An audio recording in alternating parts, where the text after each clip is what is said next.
Hello and welcome to Untwisted Threads. This is Baby Ull from Viking Garn.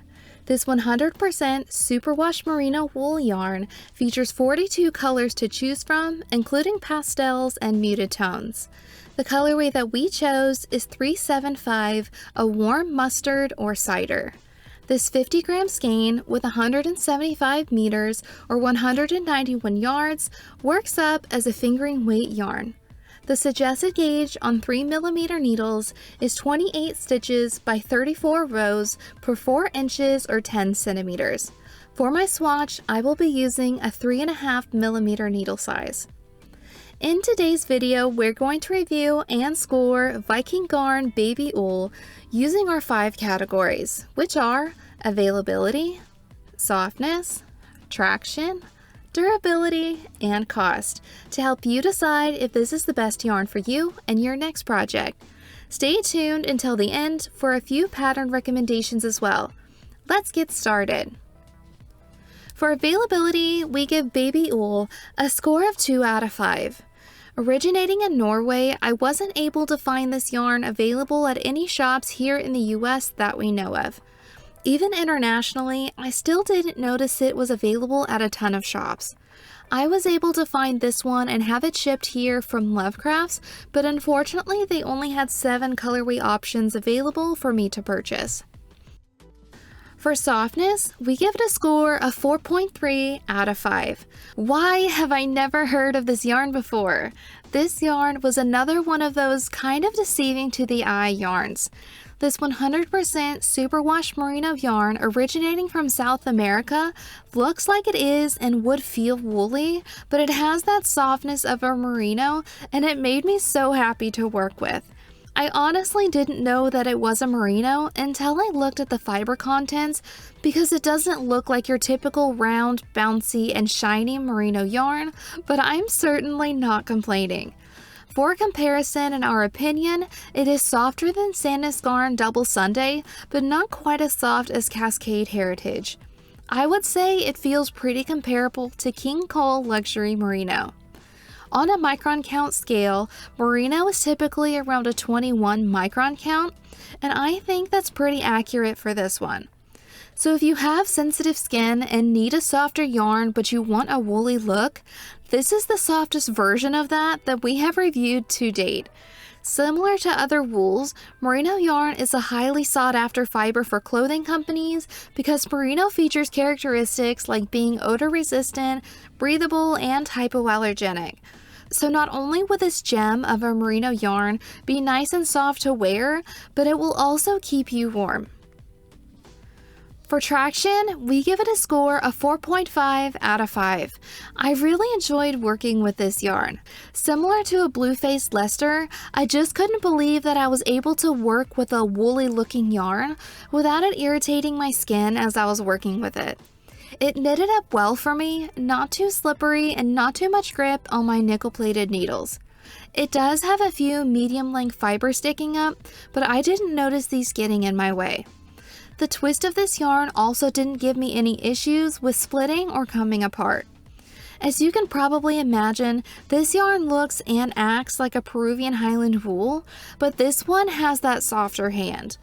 Whether you're a beginner or even a more experienced knitter, I think it has the perfect amount of traction and glide on the needles. For durability, we give it a score of 4 out of 5. Often softer yarns don't hold up well to wear and tear and are prone to pilling. Because merino wool fibers are more fine, it's a little delicate on its own. However, the higher twist of this yarn definitely adds some strength, allowing it to withstand greater tension and stress. Now, since this yarn has undergone a superwash treatment, that should prevent the fibers from felting together. Although washing this yarn won't be an issue because of its superwash treatment, I do recommend taking extra care if or when it does pill, so your garment keeps looking nice and neat. For cost, we give it a score of 4.5 out of 5. For being a 50-gram skein, you can expect to pay $6.49 US per skein. For a size medium sweater, you're looking at a cost of approximately $46 US or $13 for 100 grams for a pair of socks. However, because this yarn isn't widely available, you may pay quite a bit in shipping if you don't order enough yarn to get free shipping or make it worth your while. Overall, we give Viking Garn Baby Ull a score of 3.86 out of 5. So I'm not gonna lie, I really want to work with this yarn again, and again, and again. Not just for its softness and traction, but its color selection. I am so impressed with their colors. Now I'm kind of bummed that it's not widely available because I really think this is a hidden gem. Like, how or why has nobody talked about this yarn before? I'm a little envious to those who live overseas and have better access to this yarn. We had a little look on Ravelry and wanted to share a few pattern recommendations with you, hopefully to inspire you if you're wanting to make something with this yarn. Although this yarn is superwash treated and is a fingering weight, depending on your preference, you could use it for a pair of socks. Now, I personally prefer having a nylon content in my sock yarn for a little bit of extra durability. The first pattern is Chione by Andrea Gaughan. This raglan sweater is worked top down and includes optional short row shaping. It features a broken rib stitch pattern, and because it uses a fingering weight yarn, it creates a warm fabric without being heavy or bulky. Raglan shaping and moderate ease give it a classic fit, and instructions are included for cropped and standard lengths. Half-twisted rib edgings provide subtle contrast to the body of the sweater. The cuffs and hems are neatly finished with tubular bind-offs, and the collar is folded over for an extra polished touch. I am such a fan of different rib textures, and I think it adds a fun touch to a classic silhouette. The next pattern is the Nostalgia Tee by Emma Janet of Bloom & Create. Both the sweater and tee versions are worked top down and in the round, featuring a round yoke. It borrows the motif from her Nostalgia socks, released back in 2021. The motif is simple, memorizable, and lends itself to a range of color stories. It is an ode to friendship bracelets created summer after summer. All colorwork is charted for the pattern and knitted in the round.